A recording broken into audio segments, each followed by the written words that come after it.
Cricketer Nasir তামিমার বিরুদ্ধে যে মামলা রায় ঘোষণার জন্য নির্ধারিত ছিল, সেই মামলায় মাননীয় আদালত তার সকল সাক্ষ্য প্রমাণ অর্থাৎ উভয় পক্ষের সকল সাক্ষ্য প্রমাণ বিশ্লেষণ করে এই মর্মে সিদ্ধান্তে উপনীত হয়ে রায় ঘোষণা করেছেন যে ক্রিকেটার নাসির হোসাইনের বিরুদ্ধে আনীত বেবিচার ও প্রলুব্ধ করার অভিযোগ প্রমাণিত হয়নি এবং নিরঙ্কুশভাবে তারা প্রমাণিত হয়নি জন্য খালাস দিয়েছেন।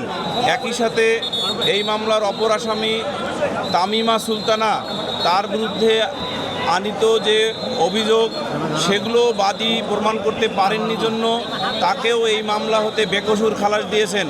এ থেকে প্রমাণিত হয় যে ক্রিকেটার নাসির হোসাইন এবং তামিমা সুলতানা তারা যথাযথভাবে তালাক প্রদান করে এবং বৈধভাবে ইসলামিক শরীয়ত মোতাবেক বিবাহ করেছেন। মহামান্য উচ্চ আদালতের একটি রায় মাননীয় আদালত পড়ে শুনিয়েছেন তার ফাইন্ডিংসে, সেটি হলো যে শুধুমাত্র ইউনিয়ন কাউন্সিলের যে চেয়ারম্যান তার নিকট নোটিশ না পৌঁছানো মানে এই নয় যে তাদের মাঝে তালাক হয় নাই, অর্থাৎ স্বামী স্ত্রী মানে তালাক হবে না। এটা উচ্চ আদালত অর্থাৎ আপিল বিভাগ ওই রায়ে বলেছেন যে স্বামী স্ত্রীর মধ্যে কন্ডাক্টটাই হলো আসল, অর্থাৎ আচরণটাই হলো আসল। সেই আচরণের ক্ষেত্রে মাননীয় আদালত সুস্পষ্টভাবে উল্লেখ করেছেন যে 2016 সালে তামিমা সুলতানা রাকিবকে তালাক দিয়ে সৌদি আরব গিয়ে কতদিন বাংলাদেশে অবস্থান করেছেন এইটা তদন্তকারী কর্মকর্তা কিংবা বাদী তার সাক্ষ্যে কোনোভাবে উপস্থাপন করতে পারেন নাই।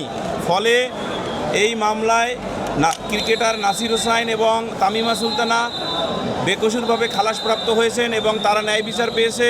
আমরা এই ন্যায় বিচারে সন্তুষ্ট এবং ক্রিকেটার নাসির হোসাইনকে বিভিন্ন মিডিয়া যেভাবে কলুষিত করার চেষ্টা করেছে, আমরা আশা করি আজকের রায়ের মধ্য দিয়ে তাদের